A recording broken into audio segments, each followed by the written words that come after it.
And it's again to show you that this Arsenal team has been built and has been kind of structured not to play with the traditional number 9. Because otherwise, if Saka is used to having a traditional number 9 there, he crosses that ball first time every single time, even on his wrong foot. And Gyökeres scores that. Whereas the second cross should never come to Gyökeres because Sanchez doesn't make the mistake and he stops the ball and the ball. So that's not the right pass. The right pass is the first one that Saka doesn't make. This is a team that has been for so many years used to play with false number 9, with a Gabriel Jesus, with a Kai Havertz, with a Moreno. And Gyökeres is very different. And that's why I still think that he's still adapting to this team and the team is still adapting to him. He should have done better so far this season. He should have scored more. He should do more during a game, not just scoring, but sometimes his runs, for me, are just not clear enough. There's a few things that he should improve on already. But I thought that this goal was typical of what's happening with Gyökeres at the moment. He will score goals. He will get to 15, I think, this season in all competition. But you could see, for me, that Saka should have crossed that ball. But it's just not in the mindset right now to play that way. Before I'll go on. All I would say is that apparently we're not cool enough to be part of the chat group between Jules and Nedum. I do want to get we don't get the messages, apparently. And I want to know more about this chat group before I get the striker's opinion on this. Give us a bit more than Nedum about this conversation from your point of view. Yeah, it's more so, as I've been watching him play throughout the season, like it's fair to say that he is a good player. You could argue like a very good player, but for the way that Arsenal play, at times it doesn't seem like he suits them. You know, there are so many games where at times he almost feels anonymous, and it's good that in some ways, yes, he can battle it out with the defenders and so on. But when he comes up against a bunch of defenders who've got the same sort of physicality as him, then it all of a sudden doesn't look the same, doesn't seem of a benefit to Arsenal, and maybe there's a certain amount of control that they lose in a game because, say, he's involved in that manner. And yes, he's a great finisher, and Jules makes a good point. You know, if the service is first time, then great, you'll probably score more goals, but maybe that's not the strength or the tendency of those Arsenal players.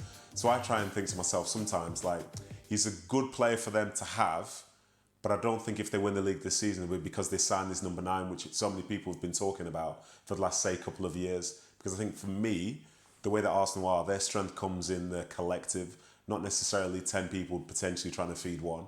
So yeah, I see his benefit, I see how good he is, but even like to sum up that goal the other day, there's good fortune that leads to it.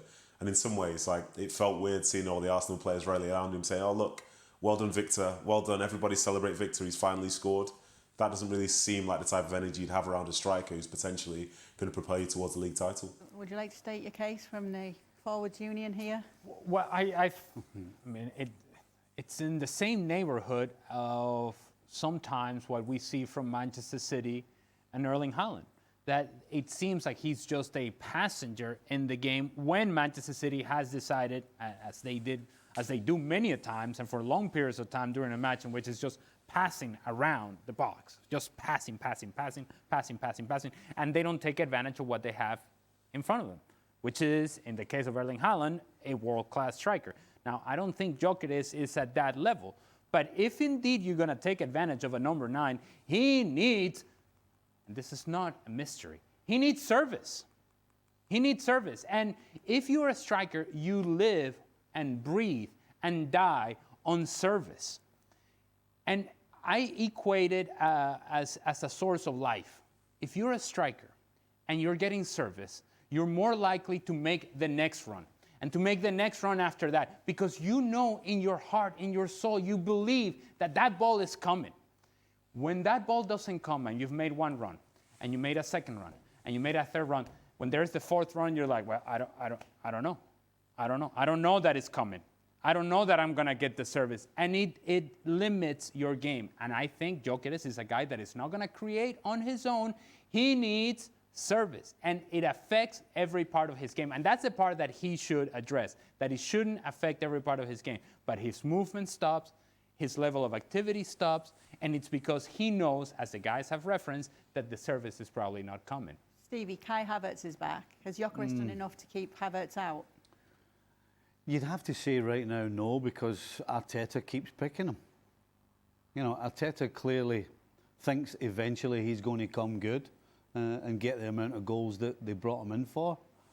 But I think Ali's comparison with Haaland and Gyökeres tells you why Haaland is an elite striker, because he's worked it out. He's figured out whenever certain players have got the ball, whether he can make the run or not make the run, and he figures out that he's in the right place at the right time. Now, Gyökeres was in the right place at the right time for that goal we just showed. But the previous game, there was one ball that wasn't across the 6-yard line. Gyökeres wasn't there because he hasn't worked out yet who does what when and where should he actually be all the time. That's the difference between the elite striker in Haaland, who's figured it out, and Gyökeres, who hasn't figured it out.